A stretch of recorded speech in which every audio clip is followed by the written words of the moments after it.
2 Samuel chapter 13. Some time passed.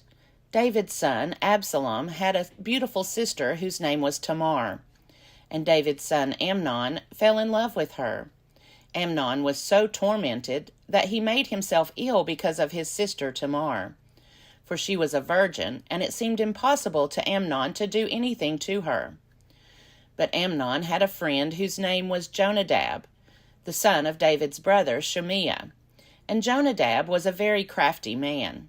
He said to him, "O son of the king, why are you so haggard morning after morning? Will you not tell me?" Amnon said to me, "I love Tamar, my brother Absalom's sister."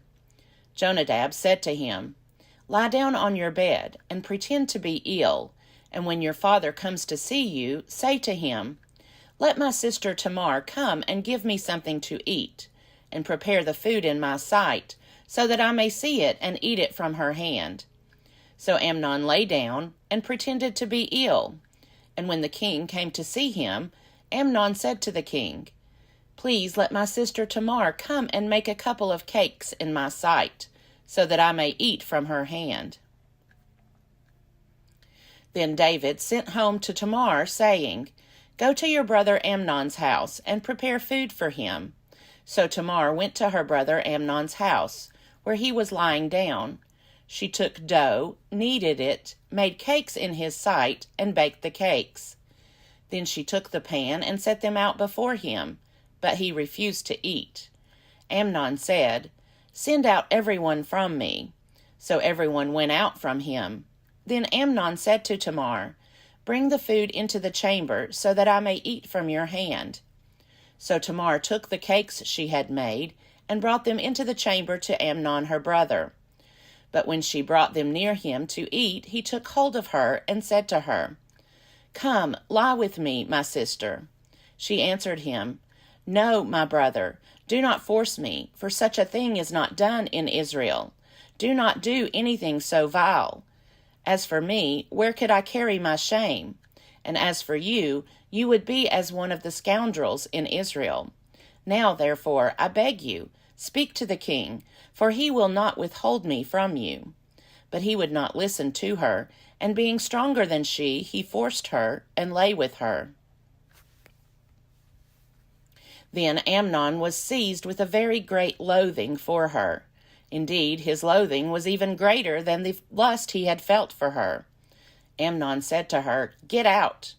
But she said to him, "No, my brother, for this wrong in sending me away is greater than the other that you did to me." But he would not listen to her. He called the young man who served him and said, "Put this woman out of my presence, and bolt the door after her." Now she was wearing a long robe with sleeves, for this is how the virgin daughters of the king were clothed in earlier times. So his servant put her out, and bolted the door after her. But Tamar put ashes on her head, and tore the long robe that she was wearing. She put her hand on her head, and went away, crying aloud as she went. Her brother Absalom said to her, "Has Amnon your brother been with you? Be quiet for now, my sister. He is your brother. Do not take this to heart." So Tamar remained, a desolate woman, in her brother Absalom's house. When King David heard of all these things, he became very angry.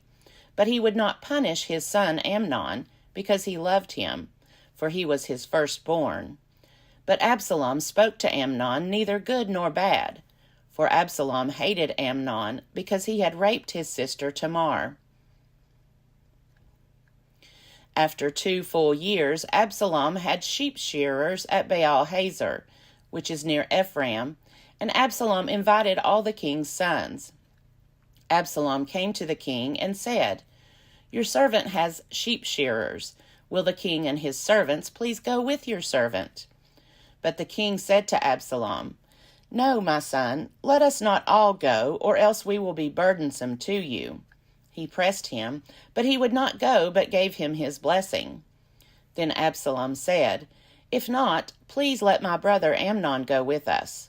The king said to him, "Why should he go with you?" But Absalom pressed him until he let Amnon and all the king's sons go with him. Absalom made a feast like a king's feast. Then Absalom commanded his servants, "Watch when Amnon's heart is merry with wine, and when I say to you, 'Strike Amnon,' then kill him. Do not be afraid. Have I not myself commanded you? Be courageous and valiant." So the servants of Absalom did to Amnon as Absalom had commanded. Then all the king's sons rose, and each mounted his mule and fled. While they were on the way, the report came to David that Absalom had killed all the king's sons, and not one of them was left. The king rose, tore his garments, and lay on the ground, and all his servants who were standing by tore their garments. But Jonadab, the son of David's brother Shimea, said, "Let not my lord suppose that they have killed all the young men, the king's sons. Amnon alone is dead. This has been determined by Absalom from the day Amnon raped his sister Tamar. Now, therefore, do not let my lord the king take it to heart, as if all the king's sons were dead, for Amnon alone is dead." But Absalom fled. When the young man who kept watch looked up, he saw many people coming from the Horonaim road by the side of the mountain. Jonadab said to the king, "See, the king's sons have come, as your servant said, so it has come about." As soon as he had finished speaking, the king's sons arrived, and raised their voices and wept. And the king and all his servants also wept very bitterly. But Absalom fled and went to Talmai, son of Ammihud, king of Geshur. David mourned for his son day after day. Absalom, having fled to Geshur, stayed there 3 years. And the heart of the king went out, yearning for Absalom, for he was now consoled over the death of Amnon. 2 Samuel chapter 14. Now Joab, son of Zeruiah, perceived that the king's mind was on Absalom. Joab sent to Tekoa and brought from there a wise woman. He said to her, "Pretend to be a mourner, put on mourning garments. Do not anoint yourself with oil, but behave like a woman who has been mourning many days for the dead. Go to the king and speak to him as follows." And Joab put the words into her mouth. When the woman of Tekoa came to the king, she fell on her face to the ground and did obeisance, and said, "Help, O king." The king asked her, "What is your trouble?" She answered, "Alas, I am a widow. My husband is dead. Your servant had 2 sons, and they fought with one another in the field. There was no one to part them, and one struck the other and killed him. Now the whole family has risen against your servant. They say, 'Give up the man who struck his brother, so that we may kill him for the life of his brother whom he murdered, even if we destroy the heir as well.' Thus they would quench my one remaining ember, and leave to my husband neither name nor remnant on the face of the earth." Then the king said to the woman, "Go to your house, and I will give orders concerning you." The woman of Tekoa said to the king, "On me be the guilt, my lord the king, and on my father's house. Let the king and his throne be guiltless." The king said, "If anyone says anything to you, bring him to me, and he shall never touch you again." Then she said, "Please, may the king keep the Lord your God in mind, so that the avenger of blood may kill no more, and my son not be destroyed." He said, "As the Lord lives, not one hair of your son shall fall to the ground." Then the woman said, "Please let your servant speak a word to my lord the king." He said, "Speak." The woman said, "Why then have you planned such a thing against the people of God? For in giving this decision the king convicts himself, inasmuch as the king does not bring his banished one home again. We must all die. We are like water spilled on the ground, which cannot be gathered up. But God will not take away a life. He will devise plans so as not to keep an outcast banished forever from his presence." Now I have come to say this to my lord the king, because the people have made me afraid. Your servant thought, I will speak to the king. It may be that the king will perform the request of his servant. For the king will hear, and deliver his servant from the hand of the man who would cut both me and my son off from the heritage of God. Your servant thought, the word of my lord the king will set me at rest. For my lord the king is like the angel of God, discerning good and evil. The Lord your God be with you.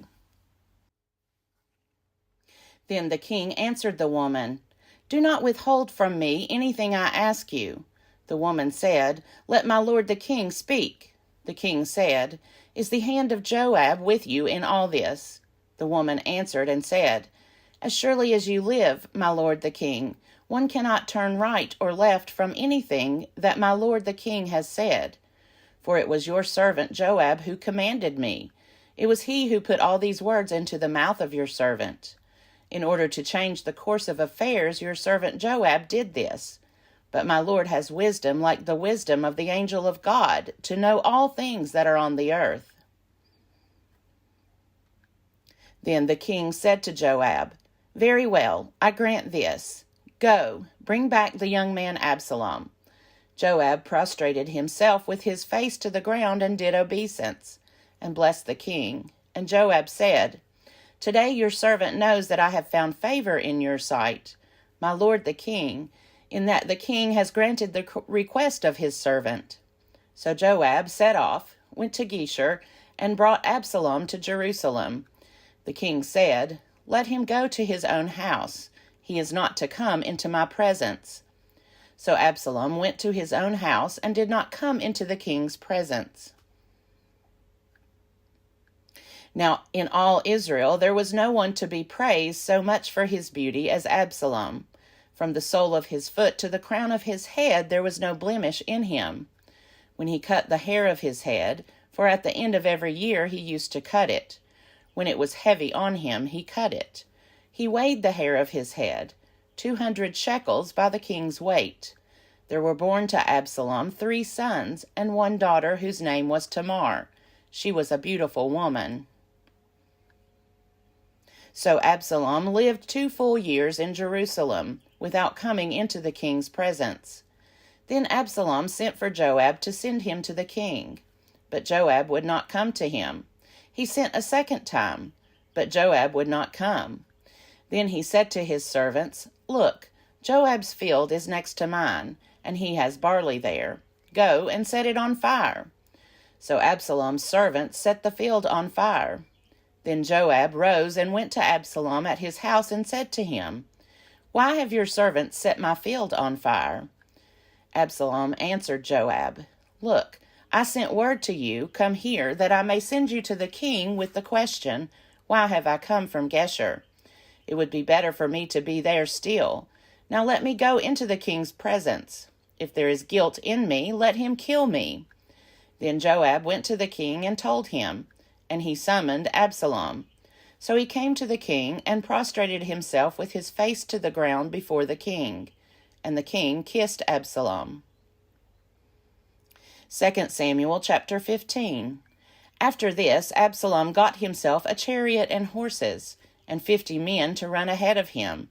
Absalom used to rise early and stand beside the road into the gate, and when anyone brought a suit before the king for judgment, Absalom would call out and say, From what city are you? When the person said, Your servant is of such and such a tribe in Israel, Absalom would say, See, your claims are good and right, but there is no one deputed by the king to hear you. Absalom said, Moreover, if only I were judge in the land, then all who had a suit or cause might come to me, and I would give them justice. Whenever people came near to do obeisance to him, he would put out his hand and take hold of them and kiss them. Thus Absalom did to every Israelite who came to the king for judgment. So Absalom stole the hearts of the people of Israel. At the end of 4 years, Absalom said to the king, Please let me go to Hebron and pay the vow that I have made to the Lord. For your servant made a vow while I lived at Geshur in Aram.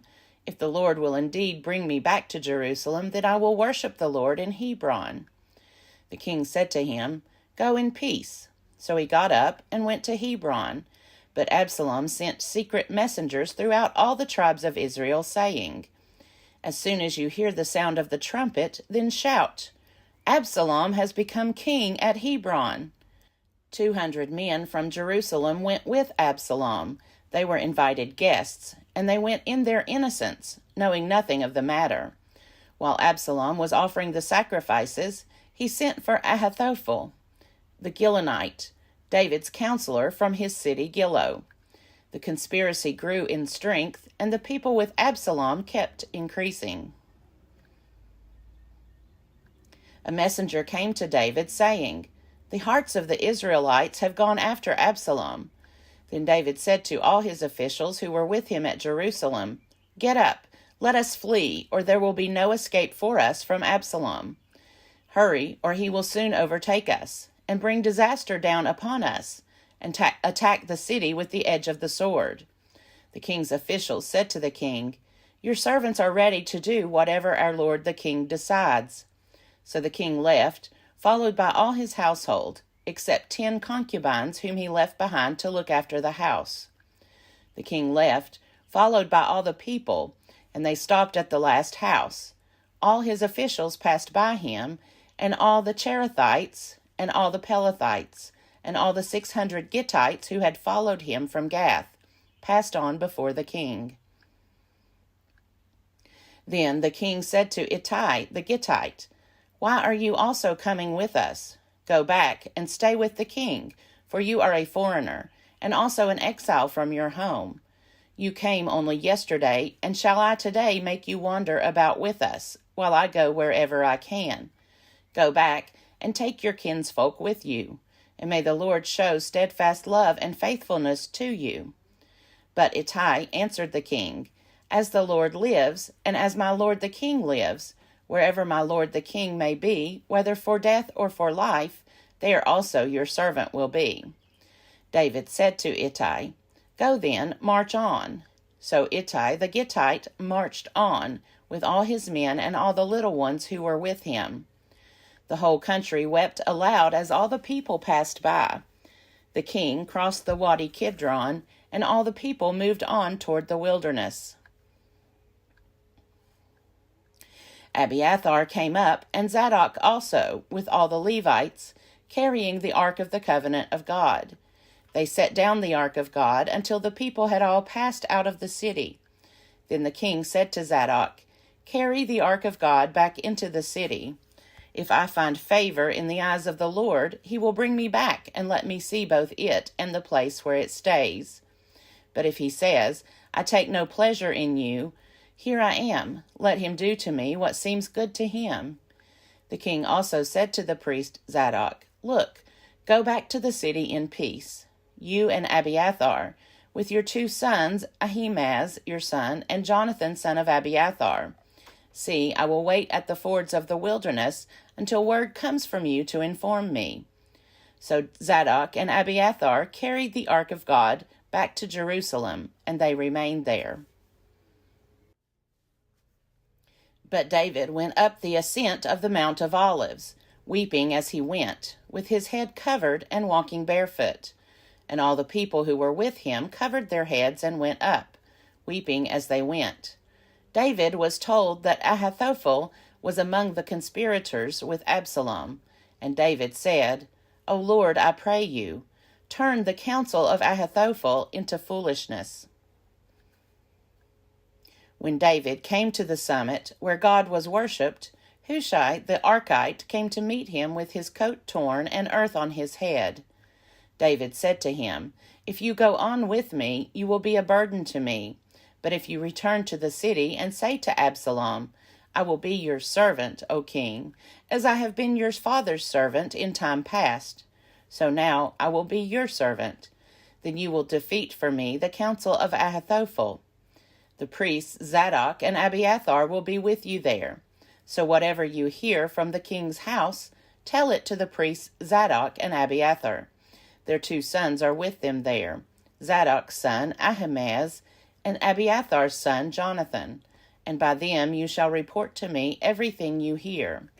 So Hushai, David's friend, came into the city just as Absalom was entering Jerusalem.